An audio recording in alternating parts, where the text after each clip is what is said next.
మేము హిందూగా పుట్టడం మా తప్ప, మమ్మల్ని మత మార్పిడి, మేము మతం మారలేదని మా 5 ఇళ్ళ మీద ఊరు మొత్తం మా మీద దాడి చేసింది.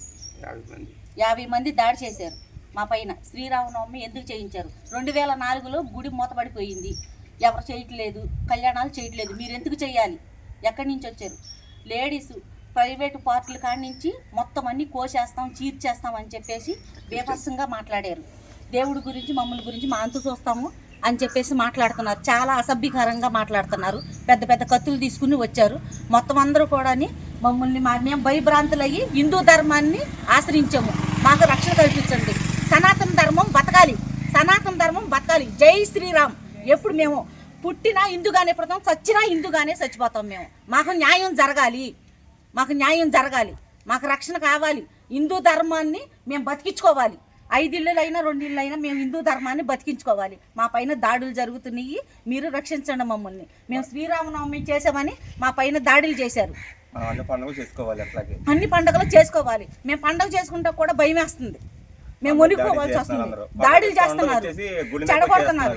వాళ్ళు బుధవారం చేస్తున్నారు, మైకాలు పెడుతున్నారు, బుధవారం పెడుతున్నారు, శుక్రవారం పెడుతున్నారు, శనివారం పెడుతున్నారు, ఆదివారం పెడుతున్నారు, ఉపాస ప్రార్థనలు పెడుతున్నారు, బల్లారాధనలు పెడుతున్నారు, కోటాలు పెడుతున్నారు. సంవత్సరానికి ఒక్కసారి వచ్చే శ్రీరామనవమి చేయకూడదా? సంవత్సరానికి ఒక్కసారి వచ్చే శ్రీరామనవమి చేయకూడదా? ఈ గుడికి మైకా కూడా లేదు.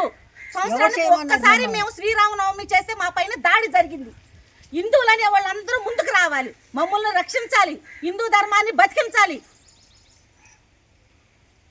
వలగర మాటలు నోటి అసలు చెప్పుకోలేకపోతున్నాం. మమ్మల్ని చాలా హింసించారు.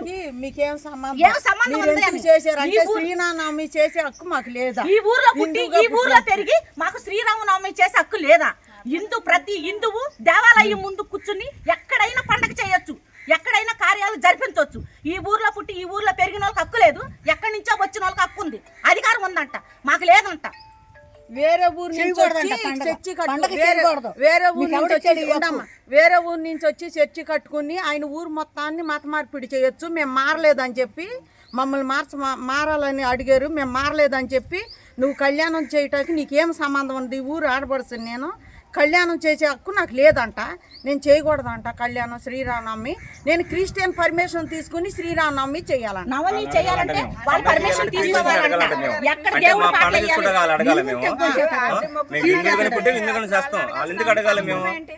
మా మీద దాడిలా మేము పండుగ చేసుకునేవారా? ఉండాలా లేకపోతే మేము చచ్చిపోవాలా? రోడ్డు ఉండాలంటే కాపు కాస్తున్నారు, కొడతామంటున్నారు. ఎంతమంది కొట్టుకుంటూ వెళ్తారు వీళ్ళు? అంటే మన వెనకాల సపోర్ట్ ఏమి లేదా? మనం ఏం ఎదురు తిరగబడలేమా? ఇప్పుడు మా మీద ఈ పనులు మేము ఎదురు తిరగబడలేమా? మేము 5 సరే 100 మందికి సమాధానం చెప్తాం. 5 అయి ఉండి పండుగ చేసాం, సంక్రాంతి పండుగ చేసాం. అట్లాగే ఇప్పుడు మన శ్రీరామం చేసే ప్రతి పండుగ మేము 5 ఇళ్ళ నుంచి చేస్తాం. 100 మంది వచ్చినా మమ్మల్ని ఎవడే ఆపలేడు. ఆపినప్పుడు మన వెనక మనంతా హిందువులంతా సపోర్ట్ నాకు ఉండాలి. ప్రతి దానికి మా మీద గొడవ వస్తున్నారు, కొడతామంటున్నారు, ఇష్టం వచ్చినట్టు మాట్లాడుతున్నారు ఆడవాళ్ళని. అసభ్యకరమైన మాటలండి, అలాగే ఇలాగ అసభ్యకరమైన మాటలు. నా కొడుకు ఎదురుకుండా నేను అసభ్యంగా మాట్లాడితే మా పిల్లాడు కొడతా తెలియడు వాళ్ళని. పాస్టర్ కత్తిస్తూ వస్తే ఒక్కడ మాట్లాడాల, పెద్ద మాట్లాడాల.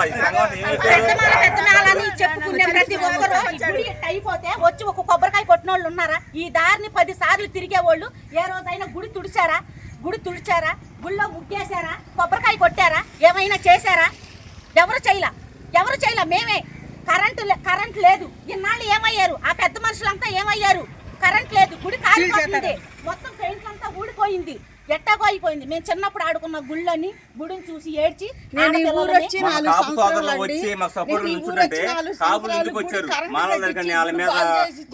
కళ్యాణం జరిపించానని నా మీద